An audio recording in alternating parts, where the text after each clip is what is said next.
Hey Jerry, this is Steve Barrett with Special Investigations Unit. There is Hollywood, and then there's real life. Oh, pretty well.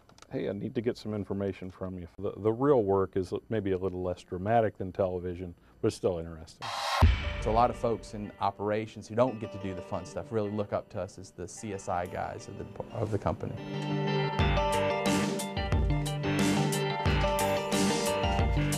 Far from the Hollywood and Miami sets, somewhere down I-40 in Chapel Hill, the real work is done in a cube farm. He mentioned there was some back and forth, and I need to try and document those to follow the money.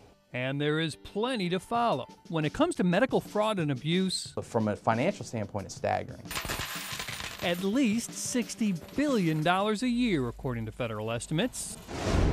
That's why Blue Cross Blue Shield has the Pill Police, or what it calls its Special Investigations Unit. We've taken, again, I mentioned earlier, a former FBI investigator. We've taken a former Department of Defense investigator. Guys who spent a while in the business 21 and a half years. and know how to work a phone There were several transactions in, several out. and go through the reams of paperwork the medical industry piles up. They did data mine. They look at claims history. They look at claims filings. They look at medical records. There are moments that make them say, Really? but most of it is much more mundane.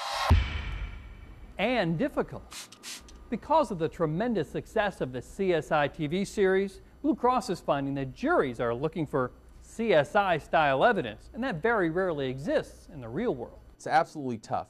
Fraud and abuse is very difficult to find. One, the whole healthcare system is based on an honor system. So providers bill insurance, they bill the government, and they're paid. Only in a small number of cases are the claims actually reviewed. That's why insurance companies need clients to be their extra eyes. They want you to look over what's called the explanation of benefits, and if, like this one, it shows the charge of $7,500 when you know all you got was a checkup and a vaccination, chances are something's wrong. That's where these guys come in. And he's not going to cooperate from his end. Blue Cross has 15 investigators in North Carolina, 650 nationwide. Most of the fraud they expose started with a tip from a client, and you might be surprised just how much they catch. We've saved the plan and our customers roughly around $30 million over the last 3 years. Which is why, even though they wear the dark suits and these hats, at the end of the day, they feel like the guy who wears the white hat. Oh, absolutely. Absolutely.